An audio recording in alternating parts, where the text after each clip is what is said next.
ہم بھی تو شکایت کر دیں نا، اجازت دیں گے مجھے؟ اب میں شکایت کروں؟ جی جی جی جی جی امام علی پہ لعنت کس نے کروائی، کیوں کروائی، صحیح ٹھیک. اور کتنے سال تک لعن ہوتا رہا، امام علی سے تبرہ کیوں ہوتا رہا، اس پہ کیوں کبھی کوئی نہیں بولتا؟ ابو لولو فیروز کی کیا حیثیت ہے جو اس کو لے کر آئے؟ امام علی پہ لعن کرنے والوں کو بالکل صحیح بات، جنہوں نے شام میں جمعے کے نماز میں امام علی پہ لعن کروایا ہے، اس کی بات کیوں نہیں ہوتی ہے؟ حضرت علی اہل بیت علیہ السلام میں صرف صحابہ میں نہیں ہے، ان کی بات کیوں نہیں ہوتی؟ ایک بات ضرور ہونی چاہیے. ہم سے تو آپ نے معافی منگوا لی، اس کو یہاں پر شروع کرنے کی کیا ضرورت ہے؟ ایک بات مگر ایک اور ضرور. امام علی پہ لعن کرنے والوں پہ لعنت کریں گے؟ لعنت ان پر لعنت. کہیے جنہوں نے امام علی پہ لعنت کی ان پہ لعنت. بالکل ہم کہتے ہیں. جنہوں نے امام علی پہ لعنت کی ان پہ لعنت. بالکل ہم کہتے ہیں. جنہوں نے امام علی پہ لعنت کی ان پہ لعنت. بالکل ہم کہتے ہیں. کہیے لعنت، آپ بھی کہیے لعنت. سب پہ صحابہ کرام پتہ چلے گا. نہیں بات اور کیسے بس ہو گئی. صحابہ کرام میں سے ایک ہستی بھی ایسی نہیں گزری. یہ اہل بیت میں سے اہل بیت کا مقام نہیں کیا جاتا. تیسری مثال سنن نبی داؤد میں 4650، مسند احمد میں 1629، جلد 1 اور صفحہ 187 پر. حضرت معاویہ رضی اللہ تعالیٰ عنہ نے مغیرہ ابن شعبہ کو کوفے کا گورنر مقرر کیا، وہ بھی صحابی ہیں رضی اللہ تعالیٰ عنہ. تو سعید ابن زید وہاں ملنے کے لیے آئے. سعید ابن زید آپ کو پتا ہے کون ہے؟ عشرہ مبشرہ میں سے حضرت عمر کے بہنوئی، پہلے 10 مسلمانوں میں سے، اور ان کے والد وہ ہیں کہ جو زمانے جاہلیت میں بھی موحد تھے، صحیح بخاری میں آتا ہے، اور خانہ کعبہ کے وہ غلاف سے لپٹ کے کہا کرتے تھے اللہ میں صرف تجھے پوجنا چاہتا ہوں. یہ وہ ہیں سعید ابن زید. یہ حضرت مغیرہ ابن شعبہ کو ملنے کے لیے آئے کوفے میں، اور جامعہ مسجد میں، الفاظ ہیں مسجد میں آئے کیونکہ وہاں حکمران بھی مسجد میں ہی بیٹھتے تھے. حضور صلی اللہ علیہ وسلم بھی آپ کو پتا ہے آپ کا ہیڈ آفس بھی مسجد نبوی تھا، آپ کا وہ گیسٹ ہاؤس بھی وہی تھا، سب کچھ وہی تھا، وہیں آپ تربیت کرتے تھے. تو بڑی چارپائی پہ مغیرہ ابن شعبہ بیٹھے تھے. سعید ابن زید آئے تو وہ انہوں نے استقبال کیا کہ حضرت عمر کا بہنوئی آیا ہے، اور پہلے 10 مسلمانوں میں سے انہوں نے ان کو اپنے پاس چارپائی پہ بٹھایا پروٹوکول کے ساتھ. تھوڑی دیر میں وہاں پر ایک شخص آیا قیس بن علقمہ، اور اس نے باتوں باتوں میں گالیاں نکالنی شروع کی اور کسی کو برا کہنا شروع کیا اور کسی پہ لعنت شروع کر دی. حضرت سعید بن زید تھوڑی دیر تک تو مہمان تھے بیچارے، خاموش رہے، سنتے رہے. پھر انہوں نے کہا مغیرہ ابن شعبہ یہ کس کو گالیاں نکال رہا ہے؟ انہوں نے کہا یہ مولا علی کو گالیاں نکال رہا ہے. اللہ اکبر والیعوذ باللہ تعالی. حضرت سعید ابن زید کانپ اٹھے. انہوں نے کہا اوے مغیرہ، اوے مغیرہ، اوے مغیرہ 3 دفعہ. حضرت مغیرہ ابن شعبہ صلح حدیبیہ سے بھی پہلے کے مسلمان ہیں. اوے مغیرہ، مجھے زندگی نے یہ دن دکھانا تھا کہ تو اللہ کے نبی کا صحابی اور تیری مجلس میں مسجد میں ایسے لوگ بیٹھتے ہیں جو جنتی مولا علی کو گالیاں نکالتے ہیں، اور نہ تو انہیں اپنی مجلس سے نکالتا ہے نہ ان کا منہ بند کرواتا ہے. مغیرہ کان کھول کر سن، اللہ کی قسم میں نے نبی صلی اللہ علیہ وسلم سے یہ حدیث خود سنی تھی، اور میں اس بات سے ڈرتا ہوں کہ میں کوئی ایسی حدیث بیان کروں جو میں نے نہ سنی ہو، اور حضور صلی اللہ علیہ وسلم قیامت والے دن میرا گریبان پکڑ لیں کہ تم نے یہ حدیث کیوں بیان کی، اور میں حضور کو منہ نہ دکھا سکوں. میں نے اللہ کے نبی صلی اللہ علیہ وسلم سے ایک مجلس میں یہ بات سنی تھی، ابو بکر فی الجنہ، عمر فی الجنہ، علی فی الجنہ، عثمان فی الجنہ، علی کا نام پہلے لیا، عثمان فی الجنہ، طلحہ فی الجنہ، زبیر فی الجنہ، عبد الرحمن بن عوف فی الجنہ، سعد ابن ابی وقاص فی الجنہ. یہ 8 بندے جنت میں، اور ایک 9واں بھی. ایک 10 والی حدیث ہے وہ جامعہ ترمذی میں حضرت عبد الرحمن بن عوف سے ہے، اس میں ابو عبیدہ ابن جرح بھی موجود ہے، اس میں نہیں ہے. 8 بندے جنت میں اور ایک 9واں بھی. اگر چاہوں تو اس کا نام بھی بتا دوں، پھر خاموش ہو گئے. اب مسجد میں آوازیں بلند ہوئیں کہ سعید ابن زید وہ 9واں شخص کون ہے آپ بتائیں ہمیں. پھر لوگوں نے اللہ کی قسم دے کر پوچھا کہ ہم آپ کو اللہ کی قسم دے کر کہتے ہیں کہ آپ اس 9ویں شخص کا نام بتائیں کہ کون تھا جس کو حضور نے جنت کی خوشخبری دی تھی اس مجلس میں. تو حضرت سعید ابن زید رضی اللہ تعالی عنہ نے کہا کہ اللہ کا نام بڑا ہے، اب چونکہ تم نے مجھے اللہ کی قسم دی ہے لہٰذا میں تمہیں اس 9ویں کا نام بھی بتا دیتا ہوں. وہ 9واں شخص میں ہوں، سعید ابن زید رضی اللہ عنہ، جن کے بارے میں حضور نے مجلس میں کہا تھا کہ وہ جنت میں سے ہے. مغیرہ سن لے جس شخص نے حضور صلی اللہ علیہ وسلم کو دیکھا اور آپ کے ساتھ کسی قتال میں شرکت اختیار کی اور اس کا چہرہ گرد آلود ہو گیا اس نبی کے صحابی کا، اب تم لوگ حضرت نوح علیہ السلام جتنی بھی عمر پالو تب بھی اس شخص کے اعمال کو نہیں پہنچ سکتے، چہ جائے کہ تم مولا علی کو گالیاں نکلواتے ہو، وَلِعَوْذُ بِاللَّهِ تَعَالَى۔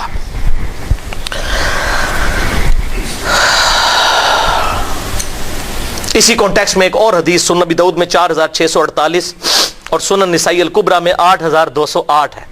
یہ وہ حدیث ہے جو میں نے زبیر علی زئی صاحب کو بتائی۔ انہوں نے اپنے رسالے میں لکھا کہ مجھے کوئی ایسی حدیث نہیں ملی کہ حضرت امیر معاویہ نے خود گالی دی ہو یا اپنے سامنے دلوائی ہو۔ ہاں وہ اپنے گورنروں سے جو دلواتے تھے وہ علیحدہ بات ہے، خود وہ ایسی کوئی بات ثابت نہیں۔ میں نے پھر ان کو یہ حدیث بھیجی جو شیخ البانی بھی صحیح کہتے ہیں، زبیر علی زئی صاحب بھی صحیح، میں نے ان کو بتائی۔ سنن نبی داؤد 4648، سنن نسائی الکبریٰ 8208 کہ حضرت امیر معاویہ رضی اللہ تعالیٰ عنہ جب کوفے آئے تو مغیرہ ابن شعبہ نے سپاس نامہ پڑھا ان کے استقبال میں، ان کو سٹیج پہ بٹھا کے مغیرہ ابن شعبہ نے وہاں پر سپاس نامے میں حضرت علی پہ لعنت کی، علی پر لعنت، علی سے محبت کرنے والوں پہ لعنت، یہ بنو امیہ کا سلوگن ہوتا تھا، وَلِعَوْذُ بِاللَّهِ تعالی۔ تو وہاں پر بھی سعید ابن زید موجود تھے، انہوں نے کہا اس ظالم مغیرہ کو دیکھو، یہ جنتی شخص پر لعنت کرتا ہے، جبکہ میں نے رسول اللہ سے سنا ابو بکر جنت میں ہے، عمر جنت میں ہے، علی جنت میں ہے، عثمان جنت میں ہے۔ پوری حدیث اشرم و اشرف علی وہاں پر بھی انہوں نے بیان کر کے الحمدللہ اعلان حق کیا اس حوالے سے۔ لہذا یہ کوئی ایگریڈ اپون مسئلہ ہے، اس میں کوئی اختلاف نہیں۔ صحیح مسلم میں 6229 کہ بنو امیہ کے دور میں حضرت علی پر ممبروں پر لعنت ہوتی تھی۔ بخاری میں بھی اشارتاً 3703، مسلم میں 6220 بھی، مسند ابی یعلا میں ہے ام سلمہ جو حضور کی آخر میں فوت ہونے والی بیوی ہیں، ام المومنین، انٹرنیشنل نمبر کے مطابق 7013 مسند ابی یعلا میں، وہ کہتے ہیں کہ لوگوں، حضرت ام سلمہ کہا کرتی تھی لوگوں تمہارے ممبروں پر رسول اللہ کو گالیاں دی جاتی ہیں۔ تابعین نے کہا اماں جان کس کی مجال جو رسول اللہ پر گالی بکے؟ انہوں نے کہا تم نہیں کہتے کہ علی پر لعنت، علی سے محبت کرنے والوں پر لعنت، اور میں حضور کی بیوی کہتی ہوں کہ سب سے زیادہ رسول اللہ علی سے محبت کرتے تھے، تو تم تو رسول اللہ کو گالی بکتے ہو جب کہتے ہو کہ علی پر لعنت، علی سے محبت کرنے والوں پر لعنت، وَلِعَوْذُ بِاللَّهِ تعالی۔ اور اس حدیث کو شیخ زبیر علی زئی صاحب نے مشکات میں 6101 نمبر حدیث کے فٹ نوٹ پہ لکھا کہ حدیث صحیح ہے، اور شیخ البانی کے نزدیک بھی یہ حدیث الحمدللہ صحیح ہے۔ سیکنڈ لاسٹ مثال، چوتھی مثال، صحیح مسلم میں انٹرنیشنل نمبرنگ کے مطابق 6220 نمبر، یہ بڑی کڑوی گولی ہے، ویسے تو ساری کڑوی ہیں، کڑوی در کڑوی آ رہی ہیں۔ 6220 صحیح مسلم، حضرت امیر معاویہ رضی اللہ تعالی عنہ نے سعد ابن ابی وقاص کو بلا کر حکم دیا اور پھر کہا کہ آپ کو کون سی بات مانے ہے کہ آپ علی کو گالیاں نہیں دیتے؟ وہ کہتا جی پتہ نہیں کون سا حکم دیا تھا، جس چیز سے انکار کیا تھا اسی کا حکم دیا تھا، وہ منع کرتے تھے۔ سعد ابن وقاص کو کہا کہ میں نے آپ کو حکم دیا ہے، آپ کو کس چیز یہ مانے ہے کہ آپ حضرت علی پر لعنت نہیں کرتے ابو تراب کے اوپر؟ وَلِعَوْذُ بِاللَّهِ تعالی، اللہ اکبر۔ تو انہوں نے کہا معاویہ میں نے نبی صلی اللہ علیہ وسلم سے 3 باتیں سنی علی کے بارے میں، مجھے ایک بھی مل جاتی، جو کچھ دنیا اور اس کے اندر ہے اس سے بڑھ کر مجھے محبوب تھا۔ یہ ایک جنتی صحابی سعد بن ابی وقاص کہہ رہا ہے کہ علی کدھر، اور دیکھیں وہ اپنے آپ کو بھی اس لیول پہ نہیں سمجھتے، چہرہ ہے کہ بعد کے لوگ۔ سن معاویہ، حضور صلی اللہ علیہ وسلم نے تبوک کے موقع پر فرمایا تھا علی کی میرے ساتھ وہی نسبت ہے جو ہارون کی موسیٰ کے ساتھ، اللہ اکبر، مگر میرے بعد کوئی نبی نہیں ہے۔ مجھے بتائیں اس سے بڑی بات اور کیا ہو سکتی ہے؟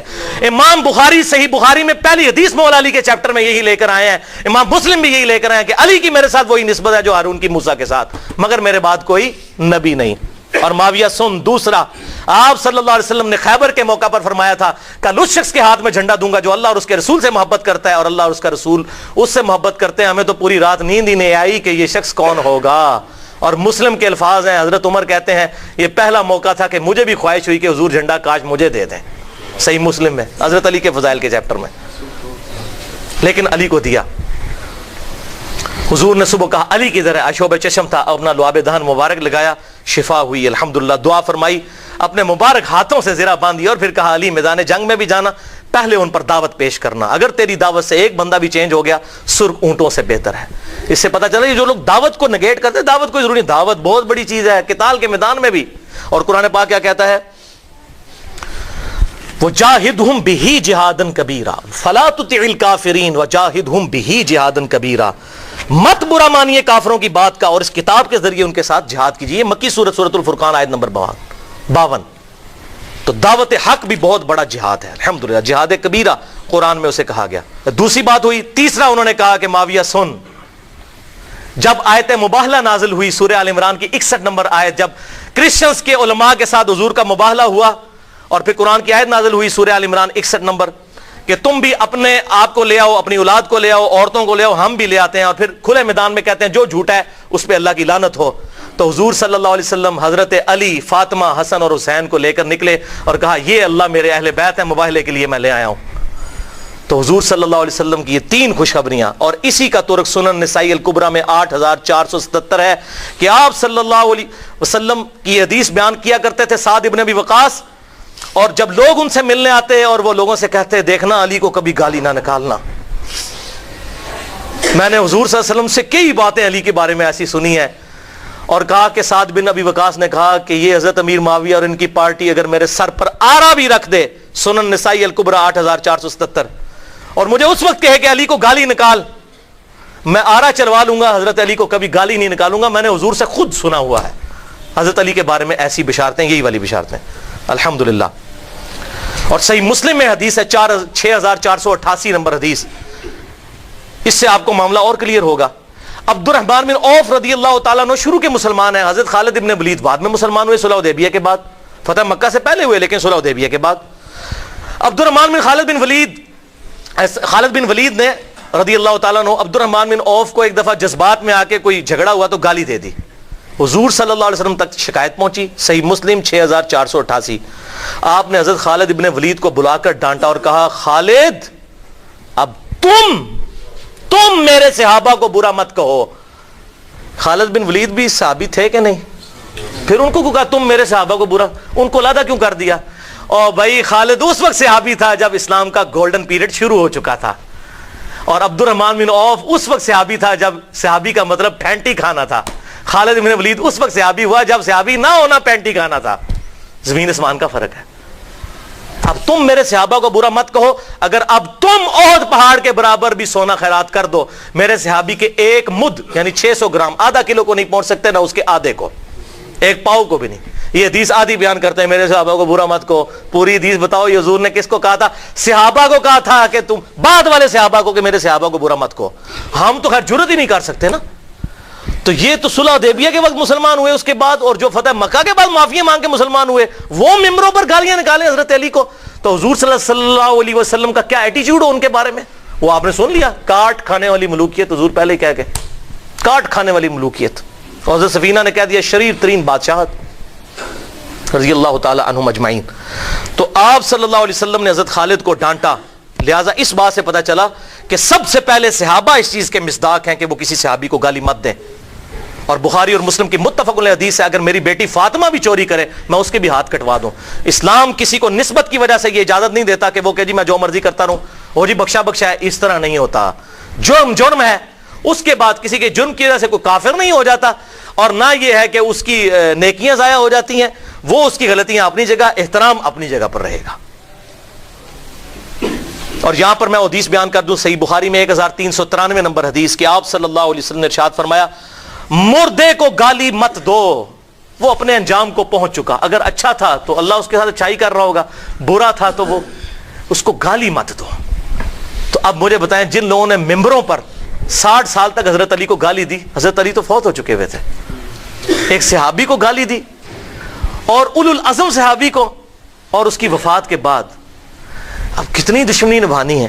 لہٰذا یہاں پر میں خصوصاً اہل تشیع بھائیوں سے ضرور ریکویسٹ کروں گا جو مولا علی کے ماننے والے ہیں وہ بات سمجھ لیں. مولا علی نے خوارج جنہوں نے مولا علی کو کافر کہا، مولا علی نے ان کے جنازے خود پڑھائے اور کہا یہ میرے بھائی تھے بگوڑے ہو گئے، میں ان کو مسلمان ہی سمجھتا ہوں.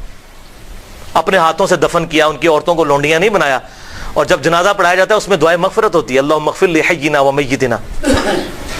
لہذا جو مولا علی کے ماننے والے ہیں وہ کسی صحابی کو گالی نہیں دیں گے. ہاں جو بنو امیہ کے ماننے والے ہیں تو یہ بدعت انہوں نے ہی شروع کی تھی، تو وہ ان کے ماننے والے ہیں، ٹھیک ہے، وہ اپنی نسبت ان کے ساتھ قائم رکھیں.